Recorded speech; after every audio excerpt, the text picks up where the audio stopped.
Senhor presidente, pastor Edson, senhoras vereadoras, senhores vereadores, público que nos assiste, que nos ouve, público aqui presente, uma boa tarde a todos e a todas. Eu vou abordar alguns assuntos antes de entrar no assunto específico do Fundeb, porque hoje eu recebi outras informações interessantes a respeito do fundo e eu tive a oportunidade de conversar com uma advogada que é assessora jurídica do vereador Douglas Carbonari, que é o presidente da Comissão de Constituição e Justiça na Câmara dos Vereadores de Taubaté. Então, no momento próximo, eu vou falar a respeito disso aqui. Eu vou iniciar a minha fala a respeito da pouca vergonha que ocorreu nessa última semana em relação ao uso do espaço do recinto Melo de Moraes. Vem falar em Gran Expo Bauru, exposição do quê? De barraca, de cerveja, de show. Não tinha um cavalo, não tinha um boi, não tinha uma vaca, não tinha um carneiro, não tinha uma máquina agrícola. Que Gran Expo é essa? Vergonha! Um espaço que é da prefeitura municipal, os moradores da região, eu recebi tanta reclamação de barulho, de incomodação, de perturbação. Aí vem falar para mim, é um empresário que se apropriou daquilo ali e fazendo show, e ganhando dinheiro que nem água. E a população e a prefeitura que se dane. Então, prefeita, vai vencer agora, ao que consta, aquela permissão mequetrefe que o Gazeta fez lá atrás, e agora é a hora da senhora fazer um chamamento público e dar uma destinação correta ao recinto. O vereador Júlio, que vivencia e trabalha diariamente em defesa dos animais, eu tenho certeza que ele tem uma boa opção para a destinação do recinto. Como, por exemplo, o Centro de Controle de Zoonoses, como, por exemplo, para um grande local para poder abrigar animais que são abandonados na rua. Hoje tem uma ONG que ele preside, ou que ele está à frente, que fica distante da cidade, e que eles usam por meio de recursos próprios. Por que não usar o recinto? Por que o recinto não ter uma utilidade diversa do que tem hoje, para realizar show e atender o interesse de um determinado empresário? Então, vereador Borgo, o senhor que foi lá com a família, acho que o Juninho também foi lá com a família, na expectativa de levar a criança para se aproveitar lá no parque de diversão. Que parque de diversão? Tinha nada lá. Tinha nada lá. Com relação à Coab, o vereador Borgo já manifestou aqui a respeito, o vereador Marcos também, né? Mas hoje o vereador Borgo e eu fizemos um pedido lá junto à companhia, e a companhia nos mandou uma resposta só dos contratos que foram judicializados, em que a Coab já foi condenada e que agora já está gerando até ações de execução, somam hoje 869 milhões. 869 milhões. Esse é o valor que a Caixa entende que é devido pela Coab. Aí a Coab faz uma outra conta, fala, não, peraí, eu vou fazer uma outra conta porque a sua conta, Caixa Econômica Federal, está errada. Conta da Coab, 57 milhões. Diferença, 812 milhões. Como corrigir isso? Só tem um jeito, justiça. Agora, ninguém está dando bola para isso. Porque a hora que isso aí estourar, e que a hora que essas ações de execução, que agora a Caixa Econômica deu um desespero para entrar com ação de execução contra a Coab, absurdo, porque até então eles queriam fazer acordo. Que o rei Momo, que era o rei lá da Coab, o rei Momo ele saiu, né, ele perdeu a majestade, e agora acabou a negociação, porque eles iam fazer uma negociação aí por torno de 340, quase 400 milhões. Uma mixaria que o município ia ter que despender mensalmente 2 milhões e 800 por mês. Só que esse valor não é devido. Esse valor foi calculado errado. Então, nós vamos ter que entrar, sim, com uma ação popular, eu e o vereador Borgo, para tentar corrigir isso. Pois não. Recording stop. Parou de gravar. Prossiga. Parou de gravar. Nem deu 10 minutos. Muito bem. Vou parar já. Está gravando, vamos lá, continua. Não vou falar mal da CEPLAN, não. Outro assunto que eu citei aqui antes de entrar no assunto do Fundeb é em relação ao desenvolvimento da cidade. Hoje eu fiz uma postagem e eu vi que muitas pessoas responderam para mim, e uma, surpreendentemente, que eu não posso mencionar, porque ele pediu o sigilo no nome dele, mas que já esteve ligado à administração municipal.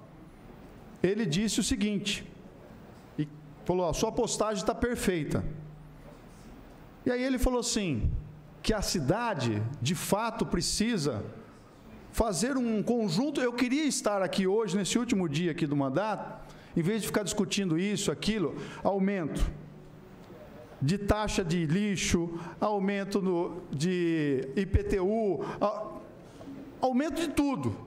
Aumento da contribuição do servidor que está aposentado, que ganha R$3.000 por mês, que vai ter agora, se aprovado, for a lei aqui, um aumento de R$300 de desconto no salário dele, porque até 6 mil ele é isento. O que aconteceu na Polícia Militar, aconteceu com a pasta da educação no Estado. Eu queria estar aprovando aqui hoje lei de concessão de áreas, lei de incentivos fiscais, lei de turismo, lei de permissionário de comércio ambulante. Isso sim traz envolvimento para a cidade, isso sim traz receitas para a cidade. Ao contrário, a gente só vê um calhamaço de leis trazendo despesas e aumentando ainda mais a dificuldade do contribuinte. Isso é muito difícil, muito doloroso. Por isso que eu rogo que a Prefeitura faça uma reavaliação dos projetos de leis que tem encaminhado. Não adianta vir aqui encaminhar uma quantidade de projetos em regime de urgência. O regime de urgência simplesmente coloca na pauta, na frente do outro. Agora, se nós somos obrigados a votar, não.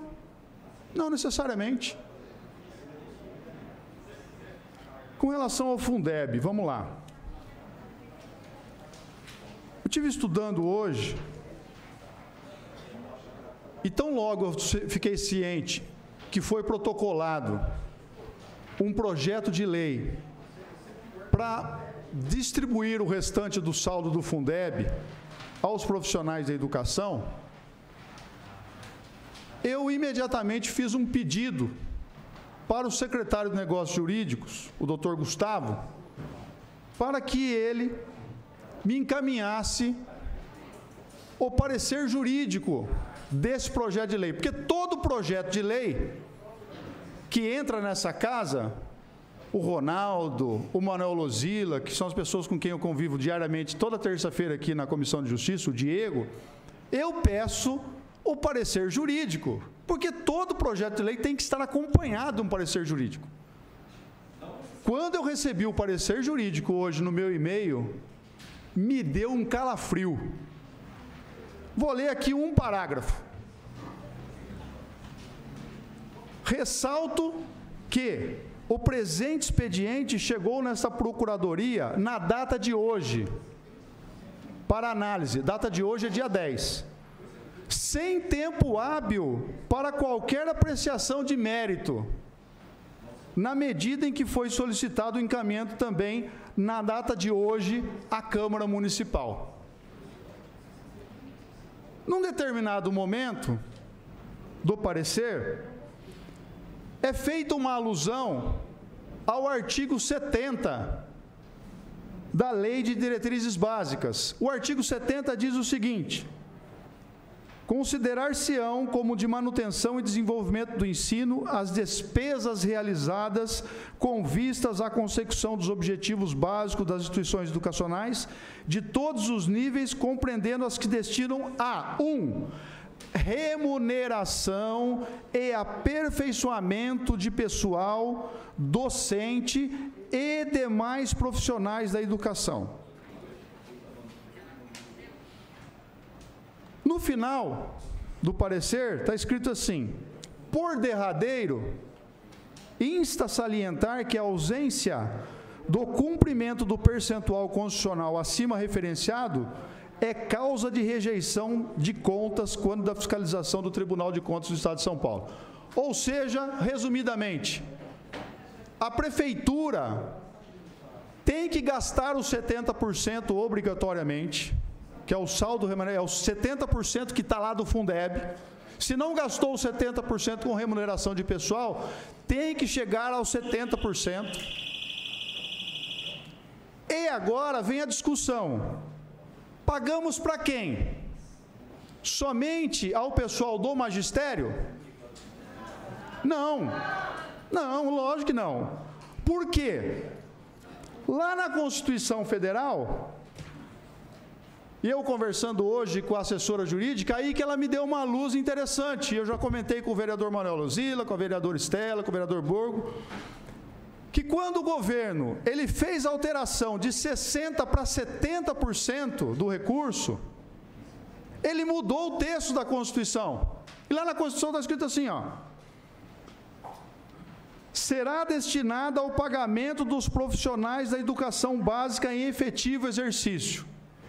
A discussão agora é o seguinte: o que é ou quem são os profissionais da educação básica em efetivo exercício? A única coisa que eu consigo interpretar aqui é que quem está inativado, quem está aposentado, não tem direito. Agora, quais profissionais terão direito a esse fundo? Não tenho dúvidas, diante do parecer que foi remetido a esta casa, de que todos os profissionais fazem jus. Para que a gente possa fazer essa correção, não tem outra alternativa senão por meio de uma emenda desta casa. O vereador Manuel Luzila já me adiantou que vai me designar como relator do projeto. E eu, ou a comissão, pretendemos apresentar a emenda contemplando a todos. A exemplo do que aconteceu em Taubaté, porque o presidente da Comissão de Constituição e Justiça entendeu que, quando o governo fez essa alteração de 60 para 70, quando era 60, ele falava especificamente do magistério. Quando ele subiu para 70, ele não fez qualquer alusão em relação exclusivamente ao magistério. E como há uma tramitação na Câmara dos Deputados, nesse momento, em que é o projeto de lei 3.418/21, nesse projeto de lei que já foi aprovado pela Câmara e agora foi para o Senado, está explícito o seguinte, que contempla os docentes, os profissionais do exercício das funções de suporte pedagógico e os profissionais de função de apoio técnico, administrativo ou operacional. Portanto, em que pese algumas pessoas, desculpe, né, teve uma profissional que ela falou tanto para mim no final de semana, me ofendendo por meio de WhatsApp, fiquei com uma vontade de bloquear a senhora, mas não bloqueei. Fiquei ouvindo a senhora até o final. Agora, a senhora tem que entender que eu sou uma pessoa legalista e justo.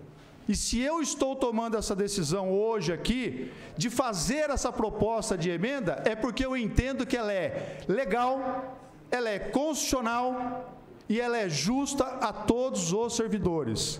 Agora, não posso deixar de mencionar que os servidores da saúde, embora não tenha fundo algum, não tem categoria que mais sofreu nos últimos 2 anos. Não existe, porque a quantidade de profissionais da saúde infectados com Covid para poder atender a população e a quantidade de pessoas que morreram, isso não deram a devida importância a esses profissionais. É uma pena que não tenha um outro fundo destinado a profissionais de saúde. Muito obrigado, senhor presidente.